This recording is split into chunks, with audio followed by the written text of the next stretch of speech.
Kemudian As-Sulami An-Naisaburi. Ya, ini dari Naisabur ya. Wulida yang dilahirkan sanata salasin wa ishrina wa mi'ata ini. Lahirnya itu tahun 223. Nah, ini yang menarik di sini ya. Haddasa anhu asy-syaikhani fi ghairi sahihihima. Jadi Ibnu Khuzaimah ini justru menjadi jalur hadisnya Imam Bukhari dan Muslim, tetapi bukan hadis yang ada di dalam dua kitab sahih mereka. Kalau kita bicara biografi Imam Bukhari, itu lahir tahun 194. Imam Muslim lahir tahun 204. Artinya semuanya itu lebih senior daripada Ibnu Khuzaimah. Begitu juga derajat kitabnya itu, Ibnu Khuzaimah ini nomor 3. Yang pertama Sahih Bukhari, yang kedua Sahih Muslim, yang ketiga Ibnu Khuzaimah. Tetapi justru Imam Bukhari dan Imam Muslim itu malah meriwayatkan hadis dari Ibnu Khuzaimah. Berarti menjadi jalur sanadnya. Cuma hadis yang diriwayatkan dari Ibnu Khuzaimah itu tidak ada di dalam dua kitab sahih mereka. Jadi dalam Sahih Bukhari, Sahih Muslim itu tidak ada. Ya mungkin ada di kitab yang lain seperti kitab Adabul Mufrad ya. Karena Imam Bukhari itu bukan hanya menulis kitab Sahih Bukhari saja. Wa tuwfiyah atau tuwfiyah ya, dan wafat ya. Ibnu Khuzaimah ini wafat rahimahullahu sanata ihda asyarata wa thalathimi'ah ya. Pada tahun 311 ya. Wafatnya tahun 311. Wa huwa ibnu tis'in wa samanina sana, dan dia ya pada usia 89 ya. Jadi Ibnu itu bukan anak ya, tetapi maksudnya berusia ya. Berusia 89 ya. Sama dengan anak angkatan 60-an. Kalau sekarang kan bukan anak-anak tapi anak 60-an, anak 70-an begitulah kira-kira ya. Wayatlu ya. Ai sahihuhu wayatlu, dan mengiringi atau ada setelahnya. Apa itu yang ada setelahnya? Itu ai sahihuhu, yaitu kitab sahihnya Ibnu Khuzaimah ini firrutbati, di dalam tingkatan. Artinya ada di bawahnya, di dalam tingkatan. Di bawahnya siapa? Musliman kepada kitab sahihnya Imam Muslim. Nah, saya bilang kan tadi pertama Bukhari, yang kedua Sahih Muslim. Nah, di bawah Sahih Muslim itu disusul oleh sahihnya Ibnu Khuzaimah. Jadi tinggi sekali ya. Ini nomor 3 ya, di bawahnya Sahih Bukhari dan Muslim. Ai sahihahu, maksudnya adalah kitab sahihnya Imam Muslim. Jadi begitu kalau bait ya, cuman satu kata musliman, maksudnya kitab sahihnya begitu ya. Kemudian wa aulihi, ai atbi sahiha Ibnu Khuzaimah, dan kemudian iringilah ya. Auli itu sama dengan atbi ya, dan iringilah atau letakkanlah ya. Setelah apa? Setelah kitab sahihnya Ibnu Khuzaimah ini firudbati, di dalam posisi atau di dalam derajat Al-Bustiyah, yaitu kepada kitabnya Al-Busti ya. Al-Busti ini panggilan seseorang yang dinisbatkan kepada daerahnya ya. Walaupun dalam baitnya cuma Al-Busti, tapi ini nanti dijelaskan apa maksudnya Al-Busti. Cuma yang perlu dipahami dulu di sini ai sahihahu, maksudnya adalah Sahih Al-Busti. Artinya setelah kitabnya Ibnu Khuzaimah ini letakkan di bawahnya itu langsung Sahihnya Al-Busti. Nah, siapa Al-Busti itu ya? Wa huwa bidammil ba'i, dan Al-Busti dengan dibaca dhamma wahunya. Kalau dalam baitnya dibaca Al-Bustiyah ya, karena menjadi maf'ul dari auli itu kan. Maf'ul saninya ya. Nisbatun adalah sebuah penisbatan ila bustin atau ila busti ya, kepada daerah Busat ya. Kalau ini Ajam berarti ila bustah ya. Tapi itu kan Al-Busti ya. Kemudian baladin sebagai badalnya, atau baladun sebagai khobar dari mubtada yang dibuang ya. Yaitu sebuah negara atau daerah Sajastan, di Sajastan ya. Wahua, siapa itu Al-Busti? Kelanjutannya ya. Nah, perhatikan siapa itu ya. Wahua Al-Hafid, adalah Al-Hafid ya. Abu Hatim, yang punya kunyah Abu Hatim, Muhammadun, yaitu bernama Muhammad. Jadi jangan salah, dalam ulama hadis itu juga ada yang dikenal dengan Ibnu Abi Hatim ya. Jadi Abi Hatim itu juga nama yang terkenal ya. Tetapi kalau di sini disebut Abu Hatim itu justru yang dikenalnya bukan Abu Hatimnya ya. Abu Hatim Muhammadun bin Ahibban ya. Jadi inilah yang dikenalnya ya, Ibnu Hibban. Jadi dia itu Muhammad Ibnu Hibban, kunyahnya Abu Hatim. Makanya disebutnya Ibnu Hibban ya. Bin Ahmad bin Hibban nih. Di mana kakeknya bernama Ahmad, buyutnya bernama Hibban lagi. Bin Mu'ad At-Tamimi ya. Dari suku Tamim atau dari Bani Tamim. Jadi ini dikenal dengan Sahihu Ibni Hibban ya.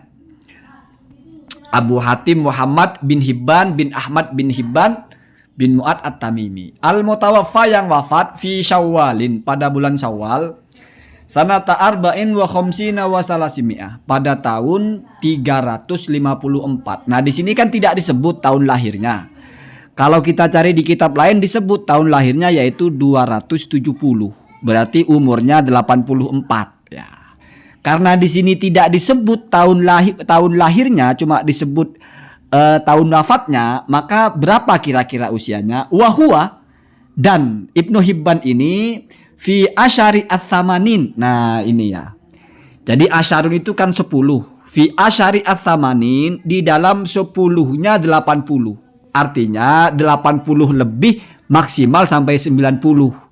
Bisa 81, 82, 83 sampai 90. Nah, kira-kira begitu cara memahaminya ya. Ya mungkin ada versi lain, tetapi kalau saya lihat itu adalah 84 usianya ya. Wa innama, hanya saja ya. Ini alasan kenapa Ibnu Huzaimah ini masih di atasnya Ibnu Hibban. Artinya kenapa Ibnu Hibban di bawahnya Ibnu Huzaimah ya. Ini kan sudah bicara Ibnu Hibban. Wa innama, dan hanya saja kuddimah, diunggulkan atau didahulukan alaihi atas Ibnu Hibban itu siapa? Ibnu Huzaimah, Ibnu Huzaimah. Ya. Lalu di sini alasannya apa? Li syiddati taharrihi, karena sangat dahsyat kehati-hatiannya. Maksudnya hati-hati di sini di dalam menyaring hadis ya. Jadi kalau bahasa simpelnya itu karena standarnya sangat tinggi gitu dalam menyaring kesahihan hadis begitu ya. Ini menggunakan kalimat innama itu ada maksudnya. Bahwasanya secara kualitas kehafalannya, kesikohannya, adalahnya itu sama dua orang ini. Tapi kenapa Ibnu Huzaimah lebih unggul? Karena Ibnu Huzaimah lebih ketat seleksinya. Begitu ya kalau bahasa kita ya. Makanya bahasanya itu pakai innama. Kalau pakai innama itu yang bermakna hanya itu yang belakang. Misalnya innama yakhsyallaha min ibadihi al ulama'u. Itu cara memaknainya adalah sesungguhnya yang takut kepada Allah itu dari hamba-hambanya hanyalah ulama. Bukan sesungguhnya ulama hanya takut kepada Allah. Karena kalau sesungguhnya ulama hanya takut kepada Allah itu bukan begitu kalimatnya. Innamal ulama'u yakhsyallah, begitu ya. Pokoknya yang belakang, sesungguhnya ulama itu hanya takut kepada Allah. Tapi kalimatnya kan innama yakhsyallaha min ibadihil ulama. Sama dengan begini. Innama ya'kulu Zaidun atau innama qoma Zaidun. Itu artinya berarti yang berdiri hanya Zaid. Kalau innama Zaidun qoma, itu artinya Zaid hanya berdiri. Artinya tidak duduk dan tidak yang lain. Kalau innama qoma Zaidun, yang berdiri hanya Zaid, berarti yang lain tidak ada yang berdiri. Bisa jadi Zaid itu selain berdiri juga duduk. Kenapa? Karena yang dianggap tidak ada yang lain atau dibatasi itu adalah yang terakhir. Nah, di sini yang menjadi alasan satu-satunya adalah karena syiddatut tahri ya. Sangat ketat ya seleksinya untuk menyatakan hadis itu sahih atau tidak. Hatta sampai-sampai innahu, sesungguhnya Ibnu Huzaimah itu ya tawaqqafu, berhenti itu maksudnya no comment, tidak mengatakan sahih begitulah, tidak menilai, abstain lah bahasanya ya. Fit tashihi, di dalam mensahihkan hadis, artinya tidak mengambil keputusan hadis itu sebagai hadis sahih, li'adna kalamin, karena adanya pembicaraan sekecil apapun fil isnadi di dalam sanadnya. Jadi misalnya ada hadis yang kata ulama lain sudah sahih. Terus ada satu saja analisa ini kok ada masalah. Jangan-jangan hadis ini tidak derajat sahih tapi mungkin turun ke hasan. Karena nggak mesti dari sahih itu langsung dhaif Pak ya. Kalau misalnya semuanya itu adalah semua cuman suduk jujur semua, cuman ada satu yang misalnya khafiful hifdi, agak-agak sedikit bermasalah menghafalnya, misalnya layyinul hifdi, itu hadisnya menjadi hasan ya, tidak lalu dhaif ya. Nah, ketika ada hadis yang ada pembicaraan sekecil apapun dalam sanadnya, dalam orang-orangnya itu, maka Ibnu Huzaimah langsung tidak berani mengatakan sahih. Langsung diam. Ya. Langsung tawakuf, tidak memutuskan. Nah, berarti kan sangat hati-hati daripada yang tetap memutuskan. Nah, begitu ya. Enak kalau kita baca kitab ulama itu dipreteli ya. Karena dulu ulama nulisnya juga nggak sembarangan ya. Maka sebisa mungkin kita hargai per kalimatnya. Fayaqulu, maka terbiasalah Ibnu Huzaimah itu berkata kepada hadis yang seperti itu, yang tawakuf kepada sohihannya, tapi tidak mengatakan tidak sahih, tidak mengatakan sahih, diem saja gitu, tawakuf. Maka biasanya narasi beliau insohal khobaru, ya kalau misalnya hadis ini sahih, ya, jadi itu menjadi ciri khas Ibnu Huzaimah mengatakan begitu ketika beliau tidak mengatakan hadis itu sahih, tapi juga tidak menolak hadis itu sahih atau tidak, artinya tawakuf. Banyak hadis-hadis yang begitu ya, yang Ibnu Huzaimah ini bahasanya itu insohal khobaru, au inthabata kada, atau dengan redaksi lain inthabata kada. Seandainya subut itu maksudnya sahih dalam redaksi seperti ini, begitu ya. Wa nahwi dzalik. Ya, kalau di fayaqula berarti wa nahwa dzalik dan lain sebagainya. Bihilafi Ibnu Hibban, berbeda dengan Ibnu Hibban. Fa innahu, maka sesungguhnya Ibnu Hibban. Nah, inilah yang menjadi tolak ukur kenapa Ibnu Huzaimah di atasnya Ibnu Hibban. Ibnu Huzaimah itu tidak berani mengatakan sahih kepada hadis di mana di situ ada pembicaraan sekecil apapun, ya. Maka Ibnu Huzaimah langsung tidak mengatakan sahih, tetapi hanya bilang insohah. Ya kalau misalnya benar gitu, misalnya sahih, begitulah bahasanya ya. Kemudian ini sudah mau masuk ke penghujung ya. Bihilafi Ibnu Hibban, saya ulang, berbeda dengan Ibnu Hibban. Ya. Ibnu Hibban yang tadi itu, yang Abu Hatim Muhammad bin Hibban bin Ahmad bin Hibban ya, At-Tamimi itu ya. Fa'innahu, maka sesungguhnya Ibnu Hibban itu rubama, seringkali ya, yukhriju atau yukhriju, mentahrij anil majhulin, dari orang-orang yang tidak diketahui. Ya, terkadang masih menerima hadis ya, atau mentahrij hadis padahal sumbernya tidak diketahuinya ya. Atau bukan tidak diketahui sumbernya, tapi bersumber dari orang-orang yang tidak diketahui, majhul. Jadi ada dua, ada majhul, ada mubham. Kalau majhul itu orangnya ada, tapi tidak ada yang kenal. Kalau mubham, orangnya tidak ada. Jadi lebih tinggi ya dari majhul itu ya. Sumbernya tidak ada. Itu namanya mubham. Kalau majhul, sumbernya ada, cuman tidak diketahui siapa orang ini gitu loh. Jadi dari Maman misalnya, tapi kita tidak kenal Maman siapa, itu tetap disebut majhul. Tapi kalau tidak tahu dari mana, itu namanya mubham. Itu di atasnya majhul ya. Lebih absurd ya.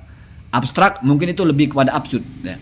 La siyama, terlebih lagi. Jadi la siyama itu kalimat la, kemudian siyin, kemudian ma.